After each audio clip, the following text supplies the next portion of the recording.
Bab ke-32, Operasi Caesar. Kenapa Nyonya? Tanya Birati yang masih belum sadar tentang keadaanku. Itu Bi. Ucapku tersekat.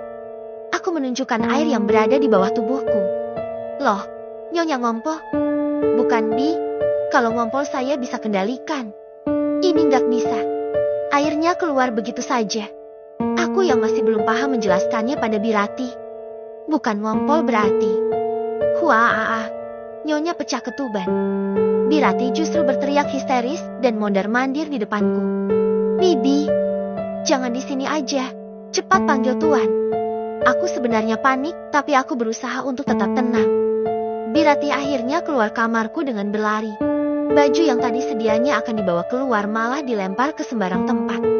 Tak berselang lama, semua penghuni rumah masuk ke kamar. Aku masih berdiri mematung tak berani bergerak walaupun hanya satu langkah.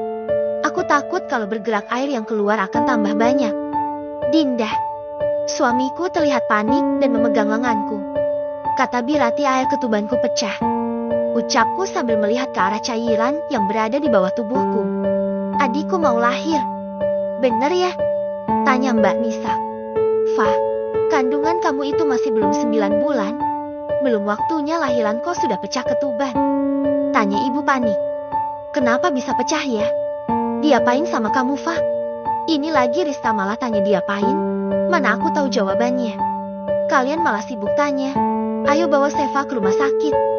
Bude Ratmi yang baru datang langsung menyuruhku untuk ke rumah sakit. Akhirnya dari sekian orang yang datang, Bude Ratmi jadi orang pertama dengan saran yang tepat. Ratih, kamu siapkan barang-barang Nyonya untuk dibawa ke rumah sakit. Perintah suamiku pada Birati. Iya Tuan.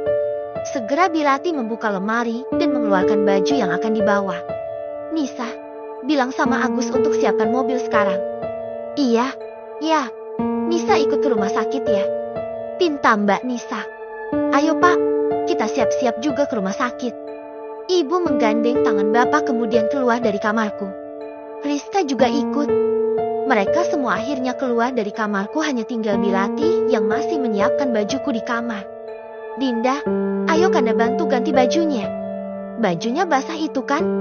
Kemudian dituntunnya aku ke kamar mandi untuk berganti pakaian. Apa anak kita akan segera lahir? Tanyaku saat berganti pakaian di kamar mandi. Kata dokter kemarin kan bisa saja lahiran prematur. Jawab suamiku. Tapi kandunganku masih terlalu muda jika harus melahirkan. Aku takut jika terjadi sesuatu dengan anak kita. Rasa panik dan takut kini mulai datang menyelimuti.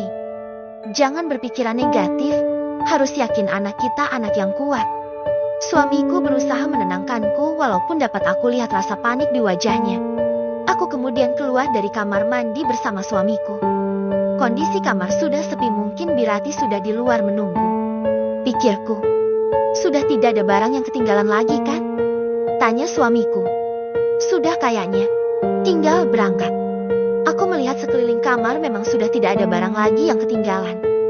Ponsel yang tadi di atas ranjang juga sudah tidak ada. Birati pasti sudah membawanya. Begitu keluar kamar kondisi juga sudah sepi. Lalu aku berjalan menuju ke teras. Di teras rumah pun sama. Hanya ada Biwati dan Biyuni yang sedang berdiri mematung. Semoga bayinya ganteng ya. Wah, iya. Satu ganteng satu cantik. Ujar Biyuni. Mereka terus memandang ke gerbang tak tahu tentang kedatanganku. Pada sepi amat. Bi, yang lain mana? Mereka kemudian membalikan badannya. Begitu melihatku mereka sangat terkejut. Nyonya, kenapa ada di sini? Biwati dan Biyuni saling pandang. Kalau nggak di sini lalu di mana? Bukannya Nyonya sudah berangkat ke rumah sakit? Tanya Biyuni gelagapan. Belum Bi, ini baru mau berangkat. Agus mana? Tanya suamiku. Itu Tuan, Agus sama yang lainnya baru saja berangkat ke rumah sakit. Aku dan suamiku saling tatap. Maksudnya mereka semua pergi ke rumah sakit, tapi aku ditinggal. Begitu maksudnya? Bi, sepertinya begitu Nyonya. Ini gimana sih? Yang mau ke rumah sakit kan aku. Kok malah aku ditinggal? Gimana ini Kanda? Tanyaku bingung. Kita pakai mobil yang lain, Dinda tunggu di sini. Tak berselang lama, suamiku turun dari mobil kemudian menuntunku untuk masuk ke dalam mobil. Dinda, perutnya sakit enggak? Tanya suamiku. Enggak, biasa saja. Dari tadi juga perutnya enggak sakit. Aku mengusap perutku, terasa bayi dalam perutku bergerak. Syukurlah masih bergerak. Tak perlu waktu lama aku sampai di rumah sakit. Bahkan mobil yang aku tumpangi berada di belakang mobil Mbak Nisa. Dinda, tunggu di mobil dulu. Kanda panggilkan perawat. Aku mengangguk. Loh Fah, kok kamu di mobil ini? Bukannya. Mbak Nisa menghentikan ucapannya saat perawat menghampiri kami. Lalu aku berpindah ke ranjang yang perawat bawa dan dibawanya aku masuk ke ruang ICU. Kita lakukan USG dulu ya, ucap dokter Nia. Dokter kandungan yang biasa memeriksaku. Begini ya Pak Bambang dan Bu Seva.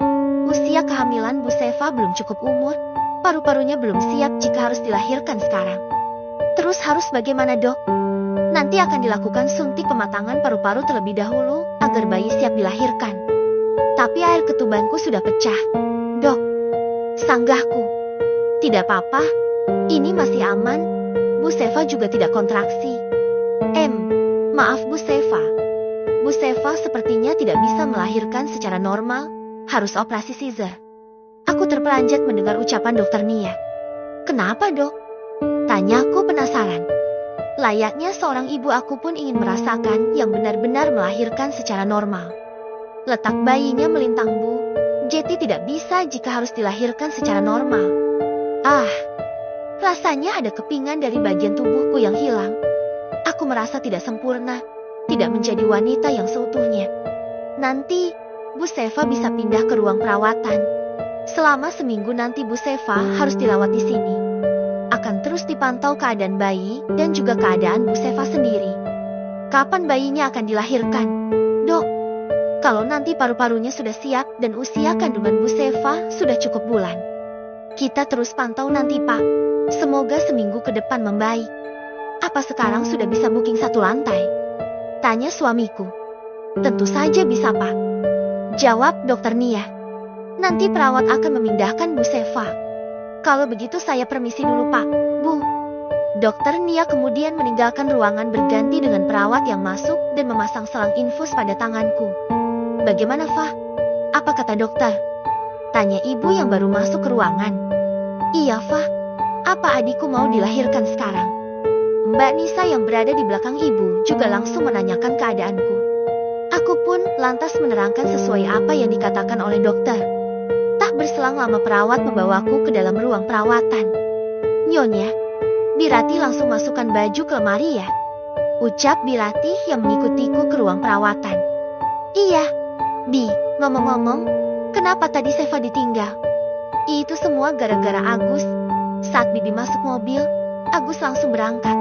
Bibi juga nggak sadar Nyonya belum masuk, yang Bibi ingat cuma cepat-cepat sampai rumah sakit.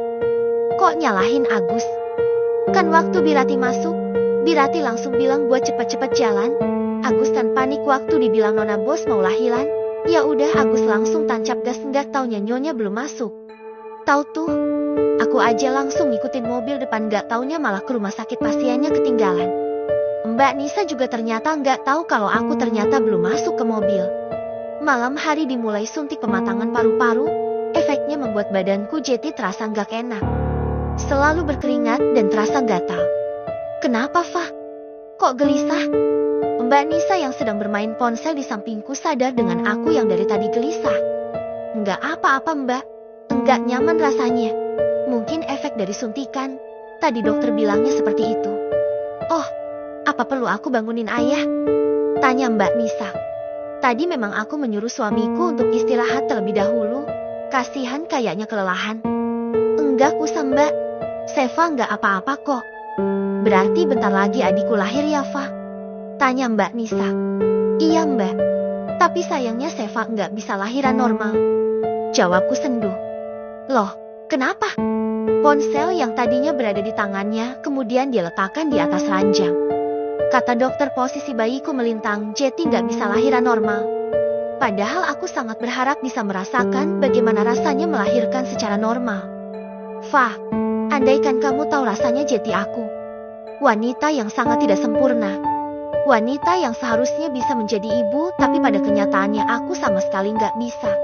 Mbak Nisa terlihat menunduk. Bisa kulihat bulir bening mulai turun di pipinya. Aku bahkan takut, Fah, jika harus berhubungan dengan laki-laki. Aku sadar diri dengan kekuranganku. Wanita yang tidak bisa punya anak. Laki-laki mana yang mau serius denganku? Mbak Nisa terisak, suaranya bergetar menahan pedih. Wanita yang baik hanya untuk laki-laki yang baik, Nak Nisa. Kalau laki-laki itu nggak mau berarti memang bukan yang terbaik buat Nisa.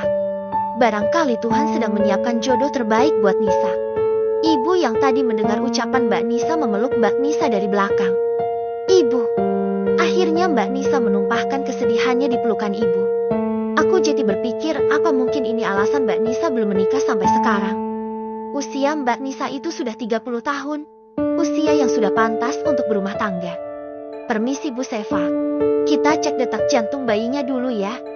Ucap perawat yang baru masuk. Perawat kemudian mulai menempel alat yang sebelumnya sudah diolesi oleh gel di perutku. Diputarnya alat itu di perut mencari detak jantung bayiku. Nah, Bu Seva mulai terdengar yang detak jantungnya. Ucap perawat saat suara dari alat itu mulai terdengar. Kok suaranya kayak lagi main tembak-tembakan? Tanya Mbak Nisa heran. Suaranya memang seperti ini. Jawab perawat sambil terus melihat alat di tangannya.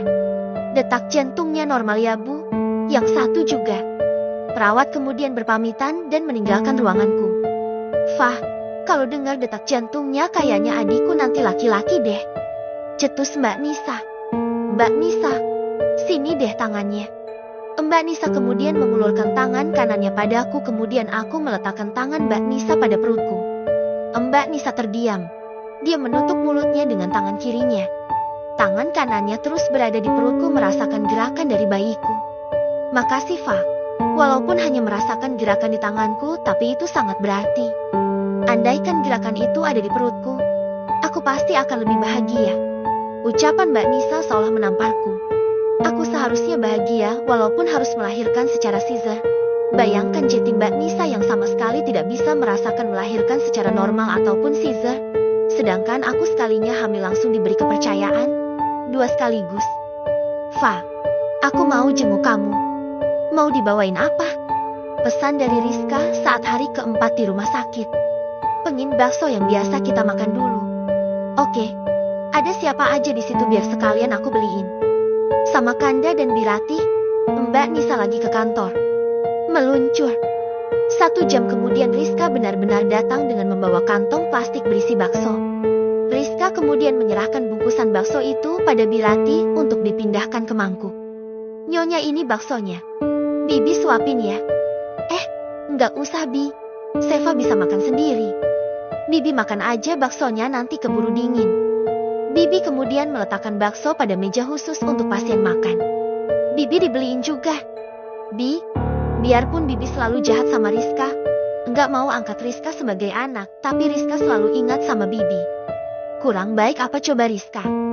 Iya, Non Rizka memang terbaik. Katanya suamimu ada di sini. Mana, Fa? Tanya Rizka. Ada tadi ke kamar mandi. Kenapa? Nggak apa-apa, kan tadi dibeliin bakso juga. Sayang kalau kelamaan nanti keburu dingin. Kemudian Rizka juga mengambil bakso dan makan di sampingku. Saat akan makan bakso, tiba-tiba perutku terasa sakit. Riz, permisi sebentar. Aku mau ke kamar mandi. Rizka kemudian meletakkan mangkuk baksonya dan membantuku untuk turun. Suamimu masih di kamar mandi. Fa, ucap Rizka saat sampai di depan pintu kamar mandi. Bersamaan dengan itu pintu kamar mandi terbuka. Dinda mau ke kamar mandi? Tanya suamiku. Lah, ya iya, jelas-jelas di depan pintu kamar mandi, ya mau masuklah, masa ia mau ke pasar? Rizka justru yang menjawab pertanyaan suamiku. Ya udah, sini biar saya saja yang bantu istri saya. Enggak usah Kanda, aku bisa sendiri. Kanda makan bakso aja ya, tadi Rizka yang bawa. Beneran gak apa-apa? Iya, jawabku. Bi, tolong siapin bakso buat tuan ya. Pintaku pada Bibi. Sudah sekitar 1 jam aku bolak-balik ke kamar mandi 3 kali. Sepertinya ada yang tidak beres dengan perutku. Kali ini aku juga merasakan hal yang sama. Aku kemudian duduk ingin mengikat rambutku terlebih dahulu. Sini, Biar Kanda saja yang ikat rambut Dinda. Karet rambut dan sisir diambil alih oleh suamiku. Kemudian mulai menyisir rambutku dan mengikatnya. Dinda, kok keringatnya banyak banget? Perutku sakit lagi, makanya berkeringat. Bi, tadi baksonya dikasih sambal ya? Tanya Rizka yang tahu aku sakit perut.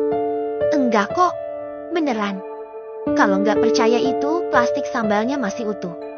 Baksonya belum sempat aku makan, masih utuh. Aku membenarkan ucapan Birati. Kasihan kalau dia yang disalahkan. Aku mau ke kamar mandi. Ucapku saat rasa sakit kembali terasa bahkan lebih sakit dari sebelumnya. Suamiku kemudian menuntunku ke kamar mandi. Namun baru saja melangkah beberapa langkah, lagi-lagi cairan ketuban merembes dan mengalir di kakiku. Seketika aku menghentikan langkahku. Ketika aku melihat ke bawah, kali ini bukan hanya air ketuban tapi sudah bercampur darah. Rizka, panggil dokter. Perintah suamiku pada Rizka. Iya, jawab Rizka. Dinda, duduk dulu aja ya, kita tunggu dokter. Aku kemudian duduk pada tepian ranjang. Aku menarik nafas panjang untuk mengurangi rasa sakit di perutku. Tak berselang lama dokter datang untuk memeriksa. Bu Seva, kita harus melakukan operasi Caesar sekarang. Ucapan dokter sontak membuatku kaget. Antara bahagia sebentar lagi akan bertemu dengan anakku dan takut akan menjalani operasi. Prosedur sebelum operasi segera dilakukan. Pakaianku diganti menjadi baju khas pasien yang akan operasi. Rambutku juga ditutup dengan penutup khusus dan yang paling membuatku tidak nyaman adalah pemasangan kateter. Tak perlu menunggu lama. Aku langsung dibawa masuk ke ruang operasi. Suamiku ikut menemani dengan persyaratan yang diajukan oleh pihak rumah sakit. Dokter kemudian memberikan suntik anestesi untukku. Bu Seva, coba gerakan kaki kanannya. Perintah dokter sesaat setelah melakukan suntik anestesi padaku. Tidak bisa, dok. Jawabku setelah gagal menggerakkan kakiku. Oke, sebelum kita mulai operasinya, mari kita berdoa terlebih dahulu.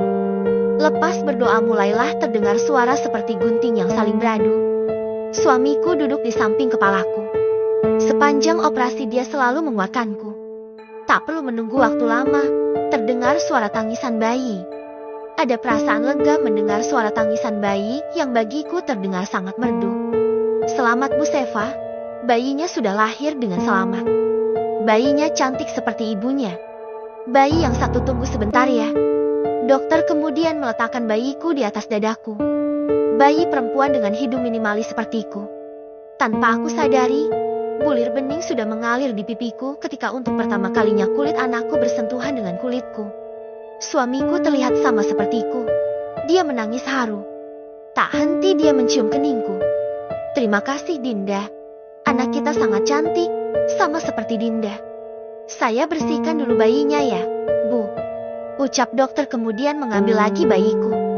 Dokter, bayi yang satunya biru dan tidak menangis. Ya Tuhan, selamatkan anakku.